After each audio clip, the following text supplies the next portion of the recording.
আসসালামু আলাইকুম। আমার প্রিয় শিক্ষার্থীবৃন্দ, আজকে আমরা কাঞ্জি কাওয়া বাকের মাধ্যমে বিস্তারিত জানার চেষ্টা করব।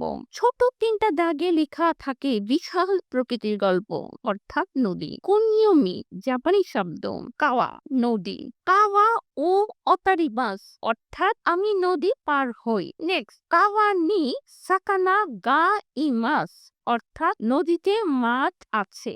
নেক্সট কাওয়া দে আসবি মাছ অর্থাৎ আমি নদীতে খেলা করি। অনিয়মি চাইনিজ শব্দ, সেন অর্থাৎ বাংলা নদী বা লাইন। কা সেন গা আবরে মাস্তা অর্থাৎ নদী পথ পানিতে ডুবে গেছে।